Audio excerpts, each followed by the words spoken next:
Welcome to UUICI। आज हम एक बहुत महत्वपूर्ण टॉपिक पे बात करने वाले हैं और वो है सीटी एंजियोग्राफी। किस तरीके से आप अपने हार्ट के ब्लॉकेजेस के बारे में संपूर्ण जानकारी हासिल कर सकते हैं, वो भी सिर्फ 15 से 20 मिनट के अंदर। आइए शुरू करते हैं।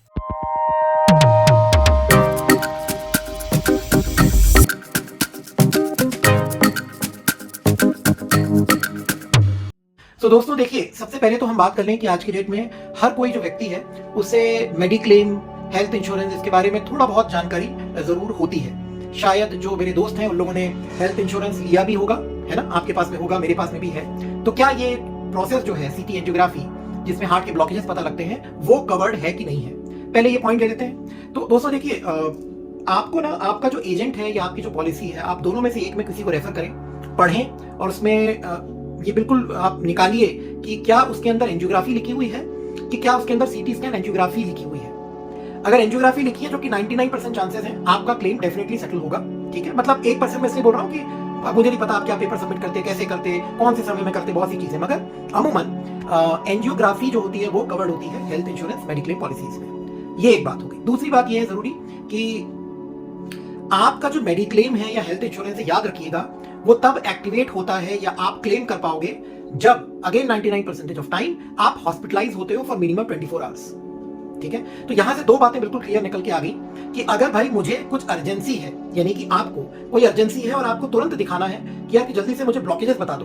मैं यहाँ पे स्पेसिफिकली एग्जांपल देना चाहूंगा श्रेयस तलपड़े का।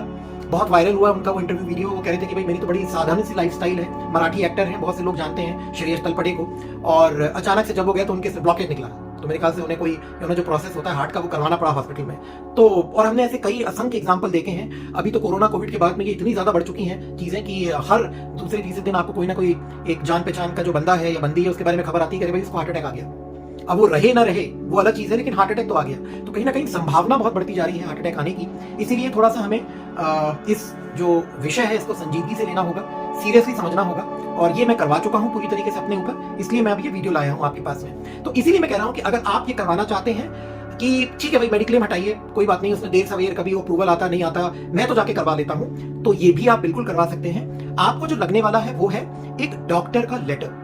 आप किसी भी एक जनरल फिजिशियन या प्रेफरेबली कार्डियोलॉजिस्ट, क्योंकि आप जीपी के पास भी जाएंगे तो भी आपको कार्डियोलॉजिस्ट के पास में आइडियली भेजना चाहिए, क्योंकि आपका ईसीजी निकाला जाता है, आपका इको निकाला जाता है, और वो रीडिंग्स जो आती हैं तमाम, उसके बेसिस पे डॉक्टर साहब प्रिस्क्राइब करते हैं कि सीटी एंजियोग्राफी करवा लें।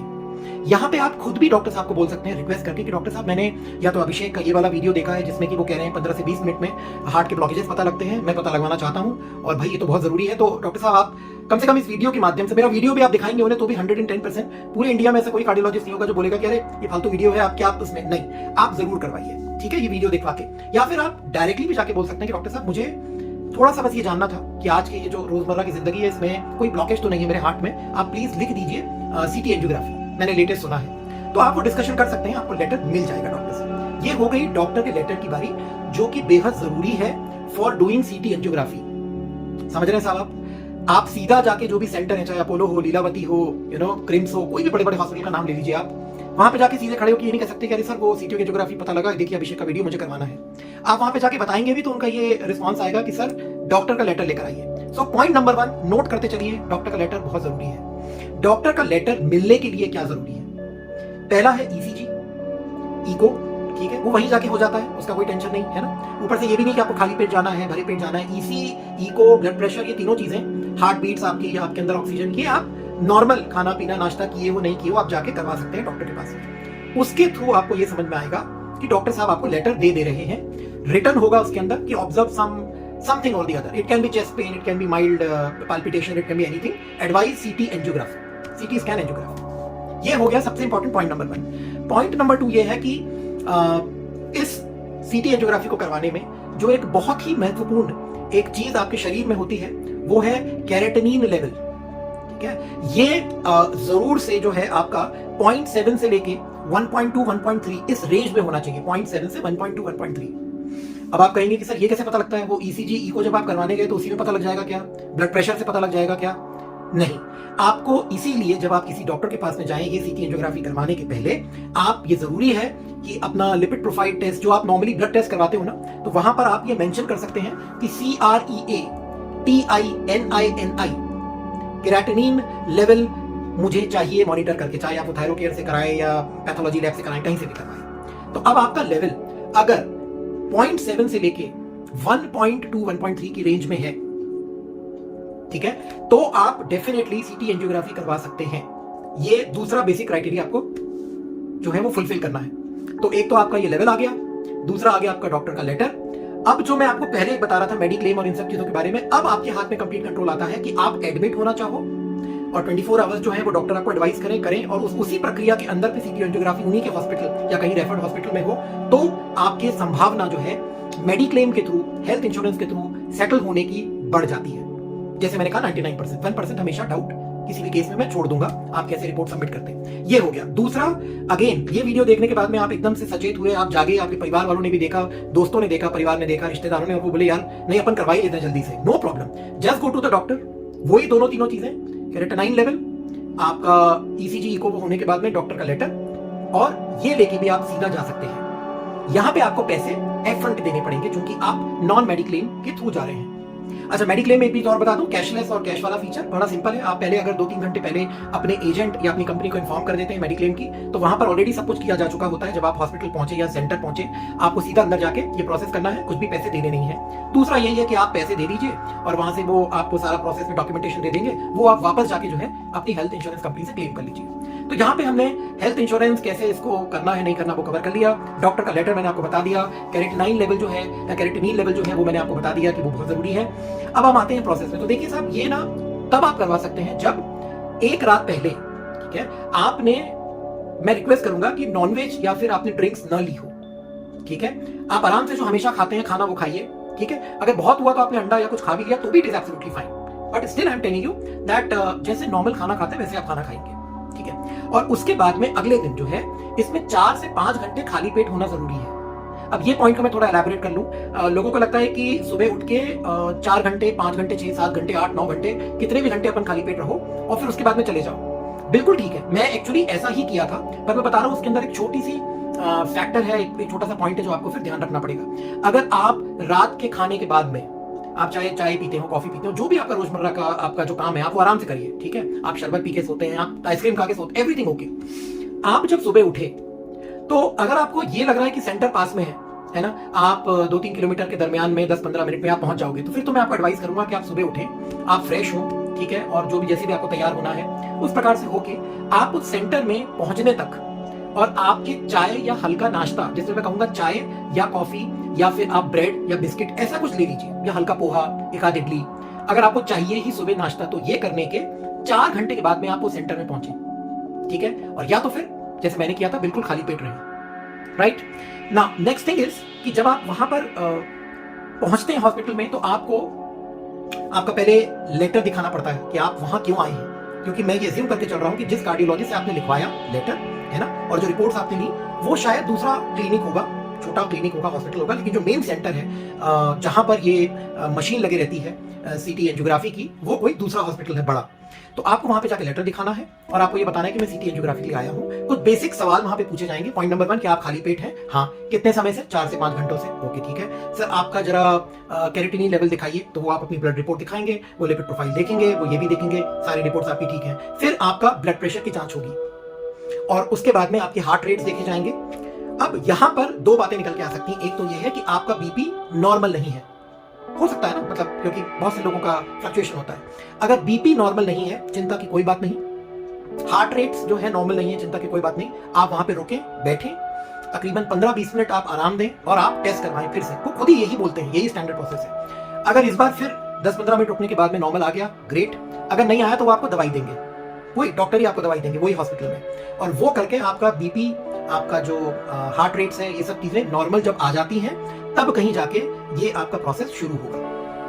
Okay, now this is also sorted. Now आप कभी लोगों की ये होता है कि फिर वहां पे अगर हम पहुंच गए, फिर लंबी लाइन है अभिषेक, तो हम फिर चाय पी सकते हैं क्या, पानी पी सकते हैं क्या? ये देखिए, वहां पे पहुंचने के बाद में ना, चूंकि ऑलरेडी आपने 4 घंटे का फास्टिंग तो रखा ही है, और ये 4 घंटे का फास्टिंग, इसके अंदर पे मैंने क्या कहा है आपको, आप पानी पी सकते हैं, बाकी और कुछ नहीं पीजिएगा, क्योंकि पहले आप ले चुके हैं जो भी चाय नाश्ता हल्का फुल्का मैंने बताया, 4 घंटे पहले ले चुके हैं। तो अब आप जो है पानी की बोतल अपने साथ में रखिए, आप पानी पीजिए, दैट्स फाइन।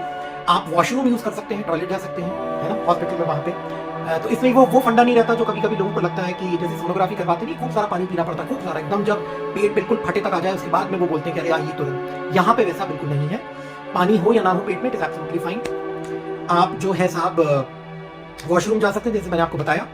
यहाँ पे आपको ना कपड़े जो लेके जाने हैं, देखिए मैं प्रेफरेबली आपको कहूँगा अगर आप जेंट्स हैं तो ट्राई नॉट टू वियर बनियान दैट डे इनसाइड, वेस्ट जो हम बोलते हैं, ठीक है, अंदर ना पहने, क्योंकि ना वहाँ से बहुत सरल होता है, आप बटन खोलें और वो जो एक ऊपर का एप्रॉन या किसी प्रकार का भी शर्ट दे देते हैं हॉस्पिटल वाले, वो आप पहन लें, ठीक है। आपका चेस्ट पूरा ओपन रहेगा। मैं रिक्वेस्ट करूंगा for the male people, female का तो टेंशन नहीं इस मामले में, लेकिन male people that if you can wax, if you can clean your hair and everything, go neat and clean there, it helps a lot, the nurses also, staff also and you also, you know, क्योंकि वो यहाँ पे वो जब जाएंगे तो मैं अभी आगे आपको बताने भी वाला हूँ कि वो मॉनिटरिंग जो इक्विपमेंट जो सेंसर से वो लगाते हैं, तो it becomes very easy when the chest is clean. तो आप वो करके जाएं। जैसे मैंने कहा कपड़े बिल्कुल एटीज, अगर आप टी शर्ट भी पहन के जा रहे हैं तो ये देखिए कि फट से उतारे टी शर्ट और उनके कपड़े पहन लिए। नीचे जो हाफ लोअर पोर्शन है वो अगर आप नहीं भी उतारे तो चलता है, मतलब चेंज करें तो चलता है ना, उनका जो कपड़े दे रहे हैं हॉस्पिटल वाले, तो आप उसके नीचे अपना जीन्स आप वो भी पहनने जा सकते हैं। बट इसमें 2-3 बातों को ऑब्जर्व करें, ज्वेलरी है ना, घड़ी, आपकी चेन, आपने वॉच पहन रखी है, आपने तो जो भी मतलब upper part of the body में जितनी सारी चीजें हैं आपकी, इंक्लूडिंग बेल्ट, मैं कहूंगा आपको आप एडवाइजेबल है आप उसको निकाल दें, और जो अपने साथ में कोई आपके हैं जान पहचान के उनको दे दीजिए, या फिर कभी कभी लॉकर सुविधा भी मिलती है, आप वहाँ पे भी रख सकते हैं। तो अब साहब आप वहाँ पर गए, आपका बीपी, आपका जो ऑक्सीजन लेवल है, आपके हार्ट बीट से मॉनिटर हो गए, वहाँ पे टिक बॉक्स आ गया, आपका जो मैंने लेवल बताया है वो भी ऑलरेडी ओके है, ठीक है।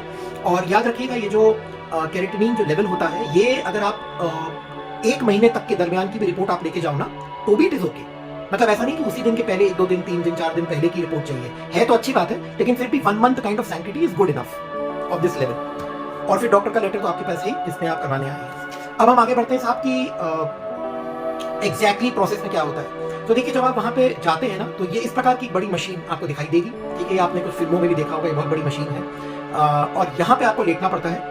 और ये लेटते समय आपको ये जो राउंड बहुत बड़ा जो सर्कल देख रहे हैं, जो छेद देख रहे हैं आप, बड़ा सा टनल समान, यहाँ पे आपके पाँव रहते हैं और इस प्रकार से आपका सर होता है। हाथ को आपको स्ट्रेच करके पीछे लेके जाना पड़ता है, ठीक है, ये भी मैं आपको ये इमेज के माध्यम से दिखा रहा हूँ। और फिर धीरे से स्लाइड होके ये जो मशीन है ये आपको अंदर लेके जाती है, और ये जो ऊपर का राउंड पोर्शन है ना, ये एग्जैक्टली आपके जो हार्ट है, वो हार्ट के इस पूरे चेस्ट का जो एरिया अगर मैं कहूंगा, इसमें इस प्रकार से आप रहते हो, मतलब ये मान के चलिए कि ये मशीन है, तो आप जो आगे पीछे करते हैं उसमें ये इस प्रकार से आ जाता है ना, वो रीडिंग ले लेती है।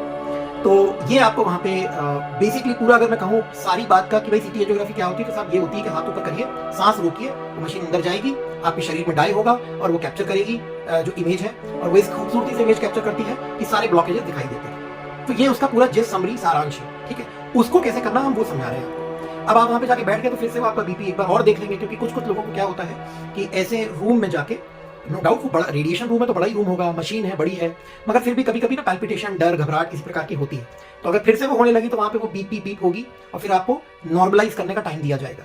अब हम आगे बढ़ते हैं, मान के चलिए आप नॉर्मलाइज भी हैं तो क्या होने वाला है।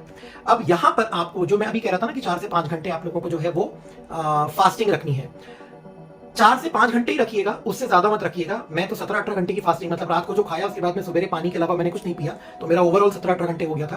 तो यहाँ पे ना जो हमारी जो ये नब्स होती है, नब्स, इस नब्स में वो लोग एक बहुत बड़े इंजेक्शन, मतलब बहुत ही बड़े मैं कहूंगा, क्योंकि नॉर्मल इंजेक्शन इतना बड़ा देखा होगा आपने सुई, ये काफी लंबी सुई होती है, इसके थ्रू वो डाई डालते हैं, ठीक है। तो ये नब्स जो है कभी कभी नहीं मिलती, और उसका भी एक कारण मुझे इस बार ये प्रोसेस करवाने पे पता लगा कि अगर आप बहुत लंबा समय से फास्टिंग करो तो वो जो बड़ी वाली नब्स है आपकी वो अंदर रहती है, यानी कहीं ना कहीं दब जाती है। तो उससे अच्छा ये है 4-5 घंटे फास्टिंग करो, फट से मिलेगी, आपको वो इंसर्ट करके देंगे, ठीक है, डाई, और अंदर जाने के बाद में आपको जो है वो फिर कुछ इंस्ट्रक्शन फॉलो करेंगे। अब हम देखते हैं क्या इंस्ट्रक्शन है वो।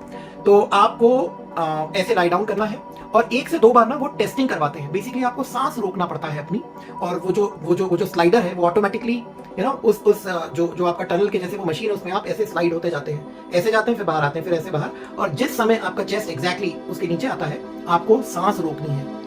अगेन एक इंपॉर्टेंट चीज, ये आपको UUIC चैनल ही बता सकते हैं। देखिए बहुत से लोगों को जब बोला जाए ना सांस, वहां पे ना अनाउंसमेंट भी चलता है उस मशीन में, वो रूम में भी कहीं माइक लगा है, वो अनाउंसमेंट करेगा, क्योंकि उस मशीन, रेडिएशन रूम की जो मशीन है, उस रूम में आपके अलावा और कोई नहीं रहता, 99% और कोई नहीं रहेगा, और अगर कोई होगा भी तो उसको पूरा वो जो जैसे आपने देखा था ना मास्क पहनते हैं सर से लेके नीचे हाथ वाथ सब ढके, वो वैसा होगा, because these are strong radiations. Now वहां पे अनाउंसमेंट चलता रहता है कि एक गहरी सांस लीजिए, और गहरी सांस लेने के बाद में कुछ समय ऐसा होता है जिसके अंदर वो आगे पीछे आप जाते हो, जिससे वो रीडिंग लेता है।